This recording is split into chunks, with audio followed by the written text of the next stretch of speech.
Hello students, welcome back. हमने अपनी last video में क्या पढ़ा था? धातु के साथ एरिल हैलाइड की रिएक्शन। एरिल हैलाइड की केमिकल प्रॉपर्टीज में दूसरी रिएक्शन हमने कल लास्ट वीडियो में कंप्लीट कर ली थी। आज हम केमिकल प्रॉपर्टीज में जो नेक्स्ट रिएक्शन है अपचयन रिएक्शन, इसके बारे में जानेंगे। ठीक है ना?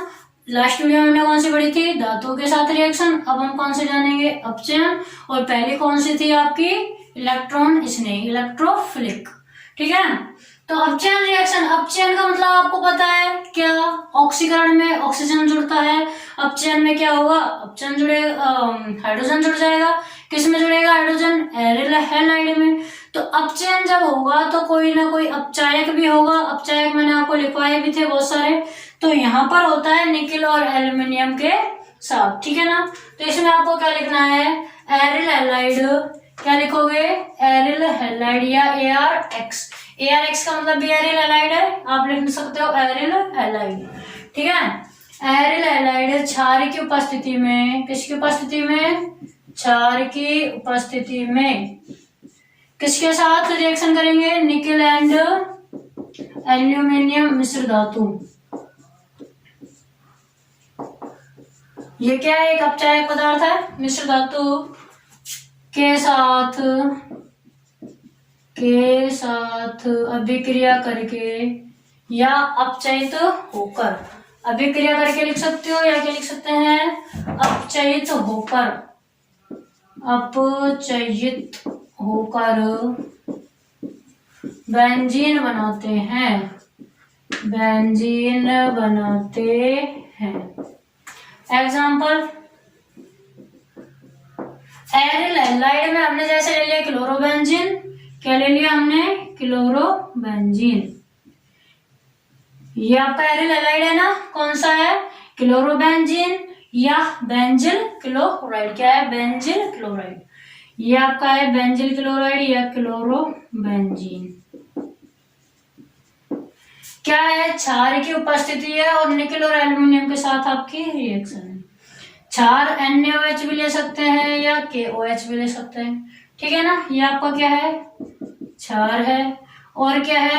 Na प्लस Al आपके क्या है? मिश्र धातु है। ठीक है। अब क्या करेंगे? इनके साथ रिएक्शन करवाने। तो आपको पता है जब अपचायक पदार्थ होता है वो हाइड्रोजन देता है। यहाँ ये कितने हाइड्रोजन देगा? 2 हाइड्रोजन। क्या कितने हाइड्रोजन देगा? 2। अपचयन में हमेशा हाइड्रोजन जुड़ता है, ऑक्सीकरण में हमेशा ऑक्सीजन। तो निकेल और एल्यूमिनियम यहाँ कितने हाइड्रोजन देते हैं? 2। अब देखो क्या होगा? इस हाइड्रोजन में से 2 हाइड्रोजन है, एक हाइड्रोजन और एक Cl तो क्या हो गए? बाहर निकल जाएंगे। एक हाइड्रोजन और एक Cl क्या होगा? बाहर निकल जाएगा। तो बचा क्या? देखो ये आपकी बेंजीन की संरचना ऐसी होती है। यहाँ पर 6 कार्बन है इसके कोनों पर, 1 2 3 4 5 6 यही होती है ना। प्रत्येक पर क्या होता है? एक हाइड्रोजन होता है। इस कार्बन पर हाइड्रोजन की जगह क्या था आपका? क्लोरीन। रिएक्शन हुई आपकी 2 हाइड्रोजनों से। 2 ही हाइड्रोजन। क्या होगा? एक क्लोरीन एक हाइड्रोजन आपका बाहर निकल गया, HCl। जो दूसरा हाइड्रोजन आपका बचा हुआ है, यह हाइड्रोजन क्या करेगा? यहाँ के ऐड हो जाएगा। ठीक है। जब यहाँ हाइड्रोजन ही आएगा तो फिर ये ऐसा ही तो बनेगा। क्यों? क्योंकि हमें पता है कि प्रत्येक कोने पर एक कार्बन एक हाइड्रोजन है। यहाँ पर भी इस कार्बन पर क्या जुड़ा है? एक हाइड्रोजन ही तो जुड़ा है। क्या हुआ है? देखो यहाँ से क्लोरीन और हाइड्रोजन बाहर निकल गया और एक हाइड्रोजन यहाँ ऐड हो गया। तो हाइड्रोजन को हम दर्शाते नहीं है। कार्बन और हाइड्रोजन क्या होते हैं? भाई भाई। कार्बन और हाइड्रोजन भाई भाई, इसको नहीं दर्शाते। हमने देखो हम पढ़ते हैं C और यहाँ डबल बॉन्ड हो कुछ लगा दिया। अब आपसे बोलते हैं कार्बन की वैलेंसी कंप्लीट करो, तो वैलेंसी कंप्लीट कैसे करते हैं? यहाँ एक कार्बन है, 3 हाइड्रोजन लगा दिए, ऐसे कंप्लीट करते हैं ना। यहाँ 2 हाइड्रोजन है, 2 का बंद है तो 2 हाइड्रोजन लगा दिए। ऐसे तो हम कार्बन की वैलेंसी कंप्लीट करते हैं किससे? हाइड्रोजन लगा के। तो हाइड्रोजन को दर्शाना आवश्यक नहीं होता है। तो देखिए यहाँ हाइड्रोजन हम नहीं दर्शाएंगे। ये क्या बनेगी आपकी? बेंजीन। क्या बनेगी आपकी? बेंजीन।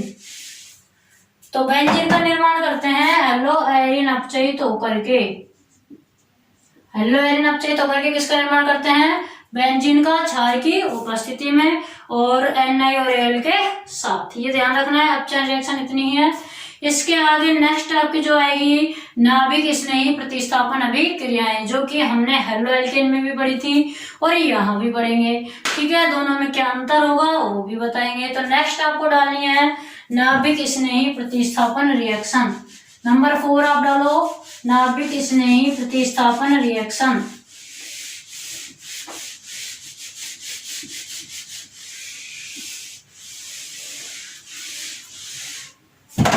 देखिए नंबर 4 है आपकी नाभिक स्नेही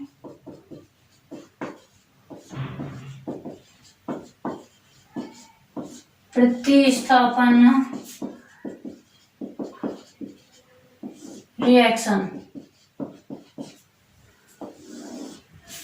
देखिए नाभिक स्नेही प्रतिस्थापन रिएक्शन हेलो एल्केन की जब हम कराते हैं तो सामान्य ताप पर आसानी से टूट जाता है बंद और आसानी से यह अभिक्रिया कंप्लीट हो जाती है। SN1 और SN2 हमने की थी। लेकिन हेलो एरिन के साथ अगर हम किसी नाभिक स्नेही का आक्रमण कराए या नाभिक स्नेही अभिक्रिया को क्या करवाना चाहे, कंप्लीट करवाना चाहे, तो सामान्य दाब और सामान्य ताप पर यह कंप्लीट नहीं होती है। क्यों नहीं होती है आप खुद बताइए या हम भी बताएंगे थोड़ी देर में, लेकिन पहले आपको लिखना पड़ेगा ये कि क्यों नहीं होती है। तो सबसे पहले हम क्या लिखेंगे, देखिए नाभिक स्नेही एरिल हैलाइड, इसमें लिखना है आपको एरिल हैलाइड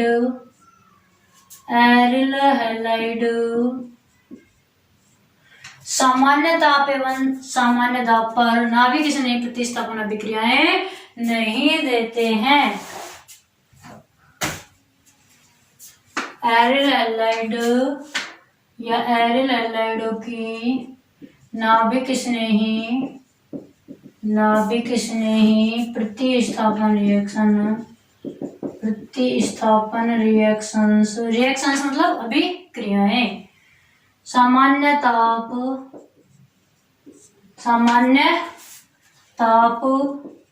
एवं सामान्य दाब पर कंप्लीट नहीं होती हैं या नहीं होती हैं, या ये लिख सकते हैं सामान्य ताप एवं सामान्य दाब पर हेलो एरिन या एरिल हैलाइड नाभिक स्नेही प्रतिस्थापन अभिक्रियाएं नहीं देते हैं। ठीक है, क्यों नहीं देते हैं ये हम अब एक क्वेश्चन से समझेंगे। सबसे पहले इसको हम कैसे दर्शा सकते हैं, देखो ये हमने ले लिया एक आपका क्या हेलो एरिन ले लिया। ठीक है, सामान्य ताप और सामान्य दाब पर हम इसकी क्या करवाना चाहें, नाभिक स्नेही प्रतिस्थापन है। नाभिक को कौन चाहेगा, जिस पर इलेक्ट्रॉन होगा, तो OH माइनस की अगर हम यहाँ रिएक्शन करवाएं, ठीक है, किस पर, सामान्य ताप और सामान्य दाब पर, तो आपकी कोई भी अभिक्रिया नहीं होगी। या OH माइनस कौन देता है आपको, ऐसे भी लिख सकते हैं हम एक्वस विलयन ऑफ KOH। एक्वस का मतलब जलीय, जलीय विलयन होता है KOH का, वही तो OH माइनस देता है। तो अगर हम इसकी एक्वस विलयन KOH के साथ रिएक्शन करवाएं तो नहीं होगी। कब नहीं होगी, जब आपके पास में यहाँ कोई दाब या ताप नहीं दिया हुआ है। दाब या ताप नहीं दिया मतलब कि सामान्य ताप और सामान्य दाब पर ही हम करवा रहे हैं, रूम टेम्परेचर पर ही हम इसको करवा रहे हैं। तो रूम टेम्परेचर पर ही हम अगर करवाएंगे तो कोई अभिक्रिया नहीं होगी, कोई उत्पादन नहीं बनेगा, कोई अभिक्रिया नहीं। ध्यान रखना है आपको, अगर इस प्रकार से दे दिया जाए, यहाँ आपको ताप दाब कुछ भी नहीं मिले तो कोई अभिक्रिया नहीं होगी। अगर यहाँ आपको A मिल जाए तो आपको लिखना है A, कोई अभिक्रिया या कोई उत्पादन नहीं होगा। ठीक है, अब क्यों नहीं होगा, क्यों नहीं देते हैं ये सामान्य ताप एवं सामान्य दाब पर प्रोडक्ट क्यों नहीं बनाते हैं, तो ये हम समझेंगे एक क्वेश्चन से। आपको क्वेश्चन लिखना है, क्वेश्चन क्या लिखोगे कि एरिल हैलाइड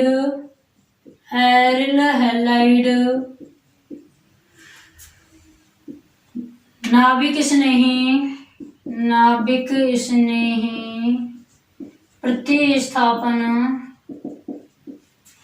प्रतिस्थापन रिएक्शंस के प्रति एल्किल हैलाइडों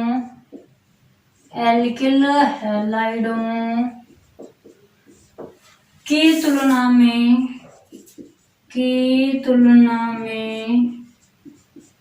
कम क्रियाशील होते हैं।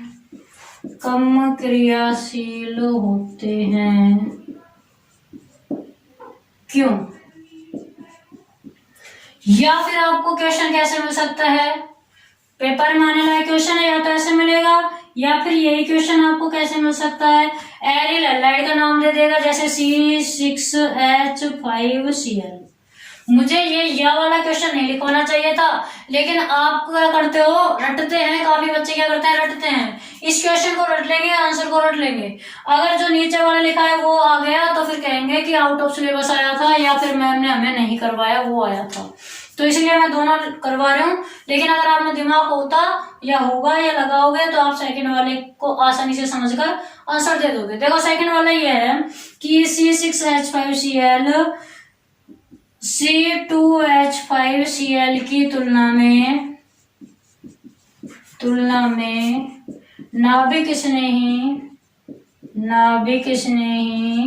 प्रतिस्थापन रिएक्शंस के प्रति कम क्रियाशील होता है। क्यों? तो बताइए क्या इन दोनों में अंतर है कुछ? अब कुछ बच्चे फटाक से पहचान गए होंगे कि नहीं है कुछ भी, एरिल हैलाइड का मतलब C6H5Cl है, और जो आपने लिखा है एल्किल हैलाइड उसका मतलब C2H5Cl है।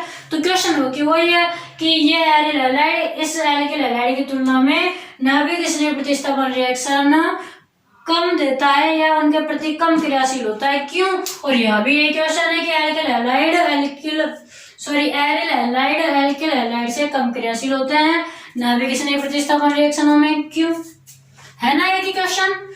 लेकिन आपको इस तरह भी पेपर में मिल सकता है, इस तरह भी मिल सकता है। तो अब आपको दोनों का आंसर एक ही देना है। आंसर दोनों का एक ही है, क्वेश्चन दो टाइप का बन रहा है। यहाँ आंसर आपका क्या बनेगा, यहाँ देखिए आंसर लिखना पड़ेगा आपको, ऊपर लिख देते हैं आंसर को।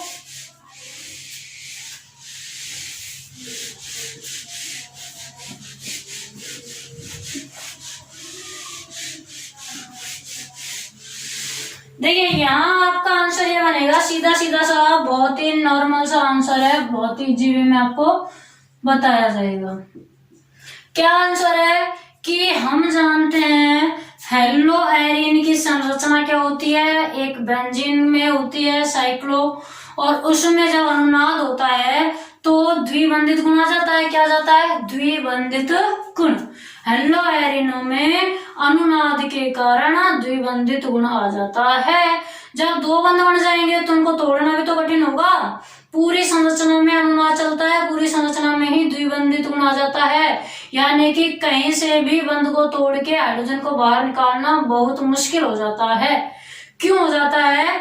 क्योंकि जो एरिल हैलाइड होंगे, एरिल हैलाइड में क्या होते हैं, द्विबंधित संरचना होती है। हम ऐसे करते हैं, इसका मतलब क्या है कि अनुनाद में द्विबंधित संरचना है प्रत्येक बंध पर। यहाँ भी डबल बॉन्ड, यहाँ भी डबल डबल डबल डबल बंध चारों तरफ घूमते रहते हैं एक तरह से, ठीक है, तभी तो हम ऐसे लगाते हैं। तो अब द्विबंधित से इलेक्ट्रॉन वो हाइड्रोजन को निकालना आसान होता है, या फिर इस सीधे से CH3Cl से। भाई यहाँ तो हमें एक ही बंध तोड़ना है, Cl अलग हो जाएगा और अभिक्रिया हो जाएगी। यहाँ हमें दो बंध तोड़ने पड़ेंगे, पहले ये वाला, फिर ये पाई बंध भी तोड़ना पड़ता है। तो यहाँ अभिक्रिया कराने के लिए हमें कुछ विशेष परिस्थितियां चाहिए होंगी, यानी कि उच्च ताप या उच्च दाब की आवश्यकता होगी, जबकि यहाँ सामान्य स्थितियों में भी यह बंध टूट सकता है। इस बंध की प्रकृति क्या होती है? ध्रुवीय होती है, लेकिन काफी जगह यह आयनिक प्रकृति दर्शाता है और अलग हो जाता है, CH3+ और Cl- में टूट जाता है। ओके, अब यहाँ पर हम बात कर रहे हैं कि द्विबंधित गुण आ जाने के कारण इसको टूटने में या फिर इस बंध को तोड़ने में हमें क्या होगी, बहुत ज्यादा एनर्जी की आवश्यकता होगी, उच्च ताप एवं उच्च दाब की आवश्यकता होगी। इसलिए हेलो एल्केन एलो एरिन की तुलना में अधिक क्रियाशील होते हैं। ओके स्टूडेंट्स, तो हम इसी को लिख देते हैं। देखिए आपको इसमें क्या लिखना है,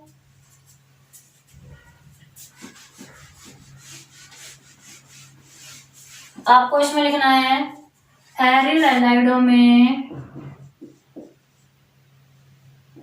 एरिल हैलाइडों में अनुनाद के कारण, अनुनाद के कारण द्विबंधित गुण आ जाता है, अनुनाद के कारण द्विबंधित गुण आ जाता है। अनुनाद के कारण क्या हो जाता है, द्विबंधित गुण आ जाता है, तथा द्विबंधित गुण आ जाता है जिससे कार्बन व हेलोजन के मध्य जो बंध होगा उसको तोड़ने में अधिक प्रॉब्लम आएगी, जिससे कार्बन व हेलोजन के बीच के द्विबंध को तोड़ना मुश्किल हो जाता है, तोड़ना मुश्किल हो जाता है, जबकि एल्किल हैलाइड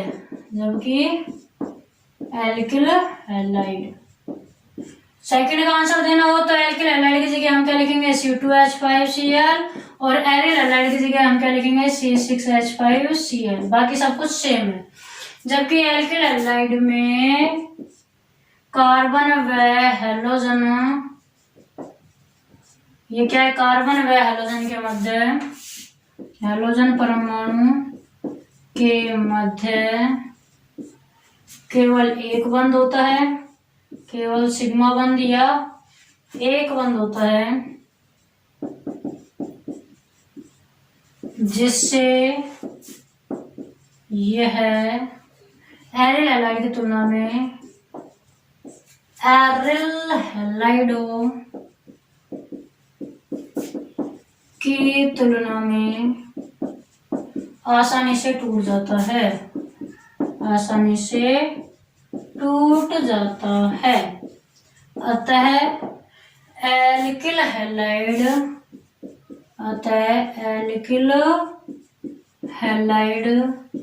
एरिल हैलाइड से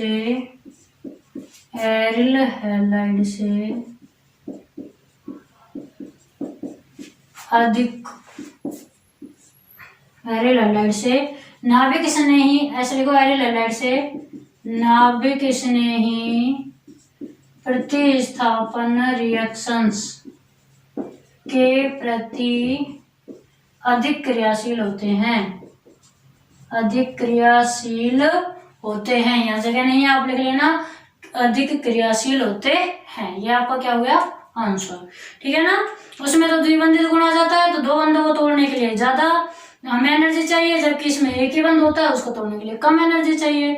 इसी कारण से एरिल हैलाइड एल्किल हैलाइड की तुलना में कम क्रियाशील होते हैं। किसके प्रति, नाभिक स्नेह प्रतिस्थापन अभिक्रिया के प्रति, ठीक है। इलेक्ट्रॉन के प्रति अधिक होंगे, इलेक्ट्रॉन स्नेह की बात होगी तो वहां ज्यादा होंगे, नाभिक स्नेह याद रखना है आपको। तो ये आपका क्वेश्चन आंसर यहाँ से कंप्लीट। ये जो क्वेश्चन है ना, ये आपकी बुक में क्वेश्चन नंबर शायद 21 या 26 है, ठीक है।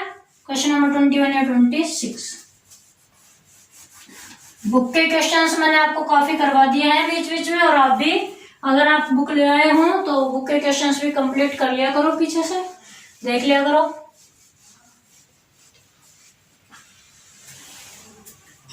अब नेक्स्ट आपकी कौन सी बच रही है बताइए।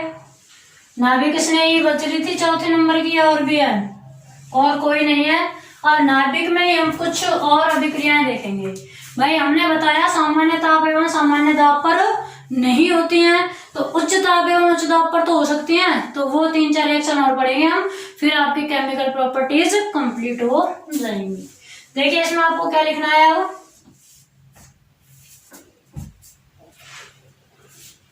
अब आपको इसमें नेक्स्ट लिखना है कि हेलो एरीन या एल्किल हैलाइड, हेलो एरीन या एल्किल हैलाइड। हेलो एरीन कुछ विशेष परिस्थितियों में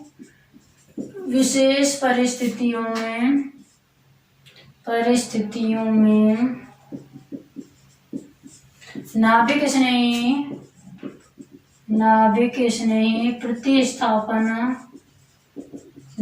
स्नेही प्रतिस्थापना अभिक्रियाएं या रिएक्शंस करते हैं या देते हैं। देखो पहली आपकी है उच्च दाब एवं उच्च ताप पर, पहली है उच्च दाब एवं उच्च ताप पर। सामान्य ताप और सामान्य दाब पर तो नहीं करते हैं, लेकिन उच्च ताप एवं उच्च दाब पर करते हैं। तो पहले हम उच्च दाब और उच्च ताप पर देख लेते हैं। देखिए ये तो आपकी क्या होगी, वही येलो एरिन रहेगी या क्लोरोबेंजीन रहेगी जो पहले ली थी। और पहले भी हमने क्या किया था, एक्वस विलयन लिया था KOH का जलीय विलयन, लेकिन हमने यहाँ पर क्या है उच्च दाब और उच्च ताप नहीं लिया था। अब हम ले लेते हैं लगभग 625 केल्विन तो क्या चाहिए टेम्परेचर, और लगभग 300 या 400 डिग्री वो क्या चाहिए इसको एटमॉस्फेयर, डिग्री नहीं क्या लगेगा एटमॉस्फेयर, आपको क्या लग चाहिए दाब चाहिए। ठीक है, लगभग 625 केल्विन ताप और 300 एटमॉस्फेयर दाब पर आपकी यह रिएक्शन कंप्लीट होगी। इतना ताप और इतना दाब अगर होगा तो आपका वह द्विबंध टूट जाएगा। ये जो द्विबंध आपका है यहाँ पर जिसमें द्विबंधित गुण आ जाता है अनुनाद के कारण, यह 625 केल्विन ताप और 300 डिग्री एटमॉस्फेयर दाब पर टूटेगा। KCl बाहर जाएंगे, क्या बाहर जाएगा KCl आपका बाहर निकलेगा, बनेगा क्या, देखो ये K प्लस और OH माइनस में टूटता है, Cl माइनस बाहर निकलेगा, OH माइनस यहाँ अटैक कर देगा, जुड़ जाएगा, क्या जुड़ेगा OH, क्या बन गई आपकी फिनोल, क्या बन गई फिनोल।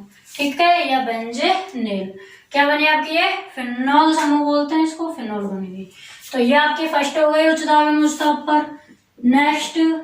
नेक्स्ट हम Cu2Cl2 की उपस्थिति में 475 केल्विन ताप पर करवा सकते हैं, या CuCl की उपस्थिति में 375 पर। तो इसमें हिंदी लिखने की कोई जरूरत नहीं है, डायरेक्ट आप क्लोरोबेंजीन की रिएक्शन करवानी है। ठीक है, क्लोरोबेंजीन की रिएक्शन करवानी है। और क्या बताया था आपको किसके साथ करवाते हैं, NH3 और Cu2O के साथ में। ताप आपको मैंने बताया था 475 केल्विन लेना है।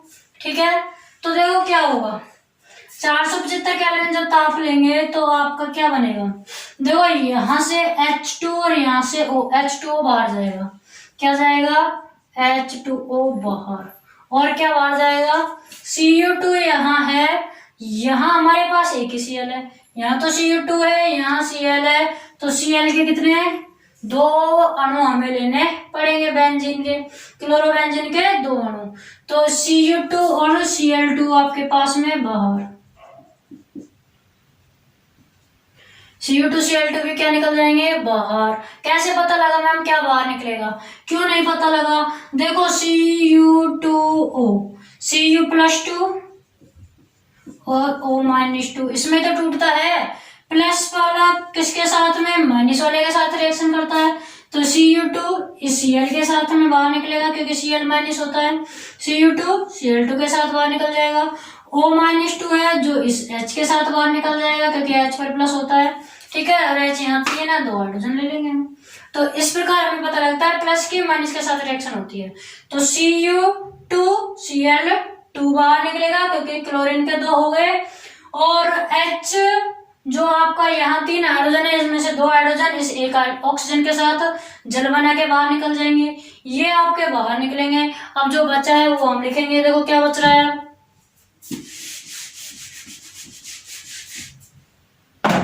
अगर आपको समझ में नहीं आया ना ऐसे तो आप इनको लिख लिया करो कि ये किस में टूटा, Cu+2 Cu प्लस और O-2 में, ठीक है। ये किस में तोड़ रहे हैं हम, NH2 और H में, ठीक है। तो देखो अब आपके पास में क्या हो रहा है, एक तो ये बेंजीन वाली जो वाले बच रही है, ऊपर क्या लगा नहीं पता क्योंकि क्लोरीन तो बाहर निकल गया, दो है तो दो भी लगाएंगे, ठीक है। अब बाहर जो निकल गया देखो ये पूरा बाहर गया, यहाँ से दो हाइड्रोजन बाहर गए, एक हाइड्रोजन बच रहा है, एक NH तो जुड़ता नहीं है, NH2 जरूर जुड़ता है, याद है क्या आपके, NH2 जुड़ता है, एनिलीन बनाता है। तो हम क्या करेंगे, यहाँ संतुष्टि के लिए दो ले लेंगे, इसको भी क्या ले लेंगे, दो। अभिक्रिया संतुलित करना आपको सीखना है, दो हाइड्रोजन दो ले लो, अमोनिया कितनी ले लिया हमने, दो। तो अब आपका क्या बाहर निकल जाएगा, यहाँ दो लगाई दिया, NH2। देखो संतुलित है क्या अभिक्रिया, बिल्कुल है। देखो ये तो हमने पहले निकाल लिया है। नाइट्रोजन कितनी है, दो, दो नाइट्रोजन है। हाइड्रोजन कितने हैं, दो और दो चार, चार और दो छह। देखो हाइड्रोजन तीन दूनी छह, बिल्कुल भाई, दो ये रहे, दो दूनी चार और दो यहाँ निकाल दिए छह, दो तिया छह, है ना। हाइड्रोजन भी कंप्लीट, सब कुछ कंप्लीट है, मतलब अब आपकी रिएक्शन ये एकदम राइट है। क्या बना ये आपका, एनिलीन, क्या बना, एनिलीन।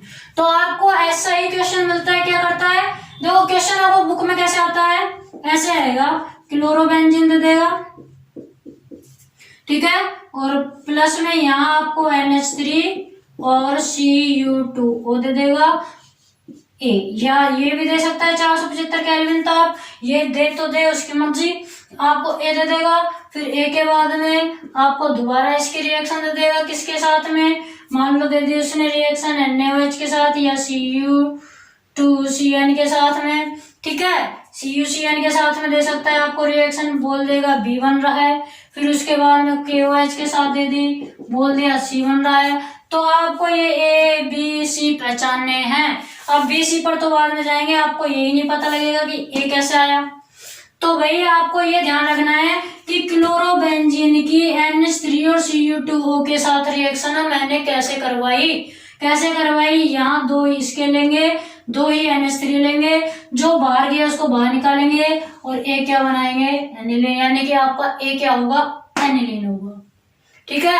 फिर CuCN के साथ करवाएंगे, अभी करवाने वाले हैं थोड़ी देर बाद। तो इस तरह आपको ये ध्यान रखनी पड़ेगी, प्रैक्टिस करनी पड़ेगी।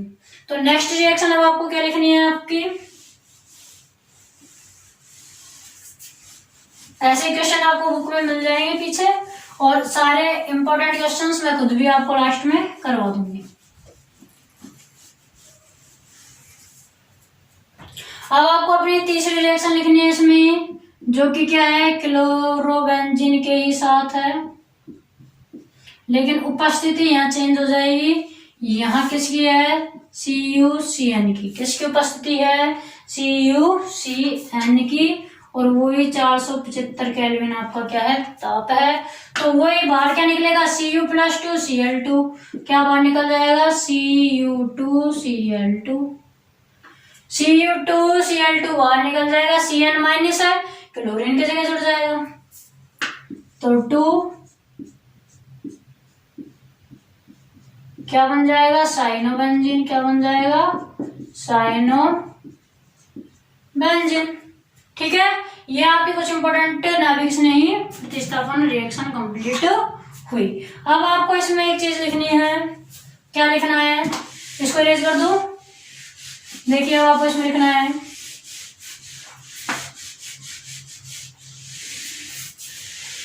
आपको लिखना है, यदि हेलोएरिन में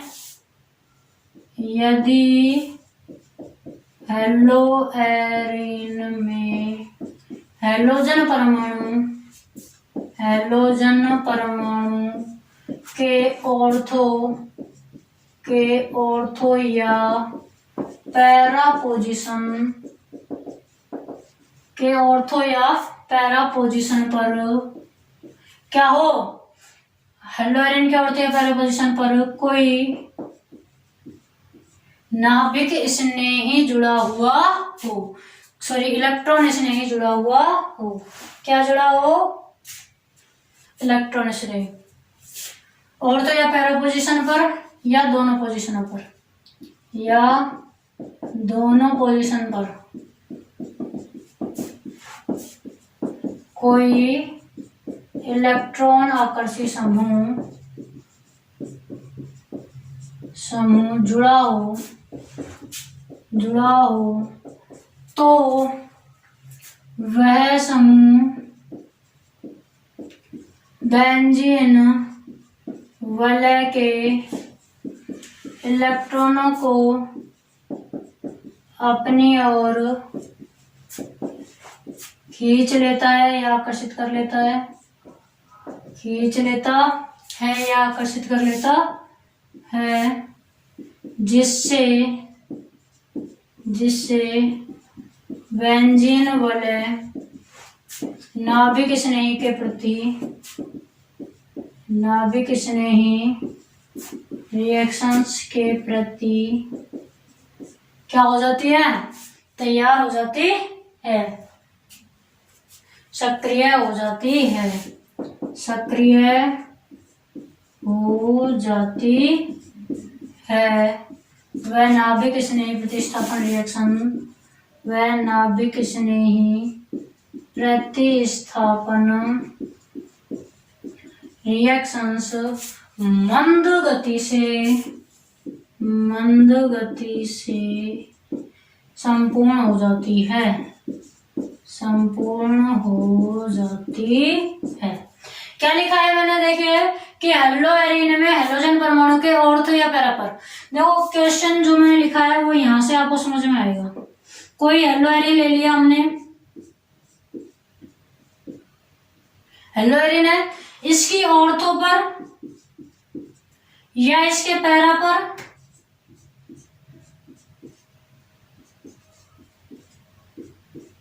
और या फिर ऑर्थो और पैरा दोनों पर,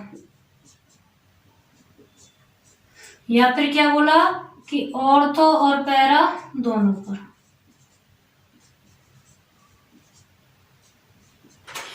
यदि किसी हेलो एरिन के ऑर्थो, पैरा या ऑर्थो और पैरा दोनों पर कोई इलेक्ट्रॉन आकर्षी समूह जुड़ा हुआ हो, NO2 पर प्लस चार्ज होता है, पता है ना, ये क्या है, इलेक्ट्रॉन आकर्षी समूह है। कोई इलेक्ट्रॉन आकर्षी समूह जुड़ा हुआ हो तो यह क्या करेगा, देखो हम जानते हैं कि यहाँ पर नेगेटिव चार्ज होता है, यहाँ पर नेगेटिव चार्ज होता है, पता है क्या।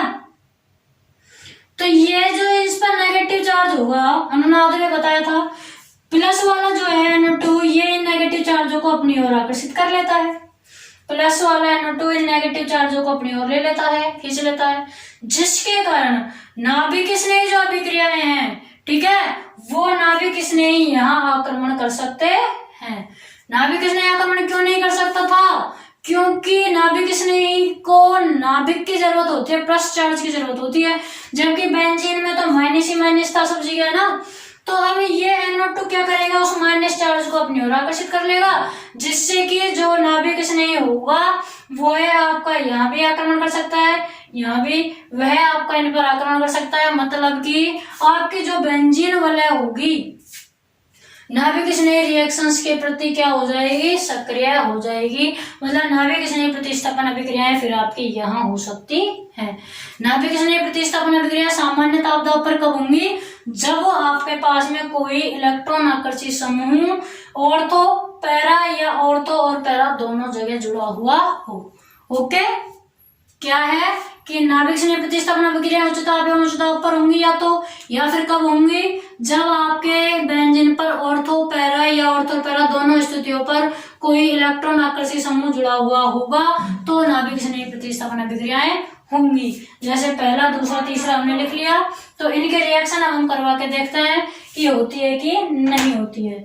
तो इस पर डायरेक्ट हम लिख सकते हैं कि OH माइनस आक्रमण करेगा किसकी रिएक्शन में, या तो हम लिख सकते हैं कि जलीय KOH डायरेक्ट लिख देंगे, क्या KOH या NaHCO3, KOH भी लिख सकते हैं या KOH भी OH देगा, KCl बाहर निकलेगा, या NaHCO3।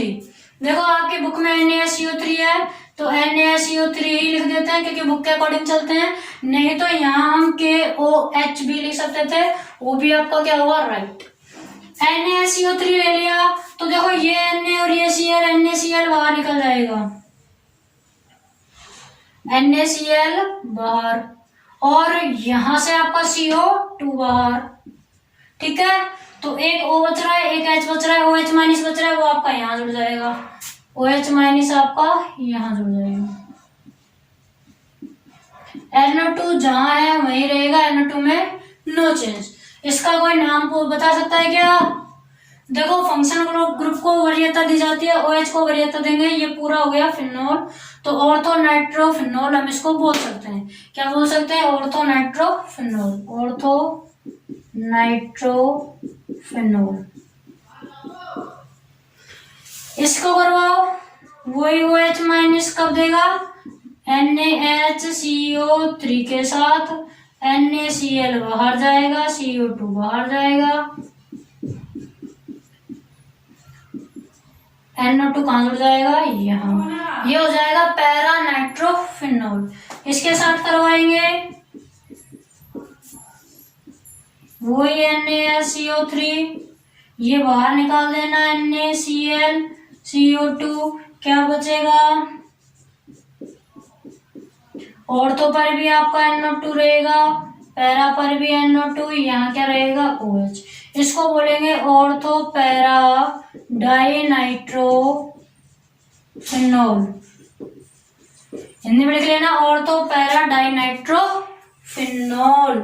और ऐसे ही आपका क्या बन सकता है? Picric acid.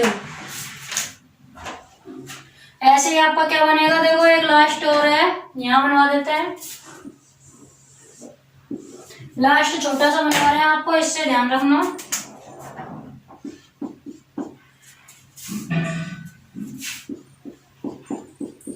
क्लोरीन NO2 यहाँ भी है, NO2 यहाँ भी है, और NO2 यहाँ भी है। ठीक है, OH माइनस वही NaHCO3 होगा, और आपका NaCl और CO2 बाहर निकलेगा। क्या बाहर निकलेगा? NaCl and CO2। बचेगा क्या फिर? क्या बनेगा? ये देखो बेंजीन तो है ही, क्लोरीन की जगह पर OH आ जाएगा, यहाँ भी NO2 NO2 NO2। IUPAC नाम होगा, देखो 1 2 3 4 5 6, IUPAC नाम होगा 2 4 6, 2 4 6। क्या है 2 4 6 पर? नाइट्रो है, 3 हो गए तो क्या लगाएंगे? ट्राई। 2 4 6 try nitrophenol,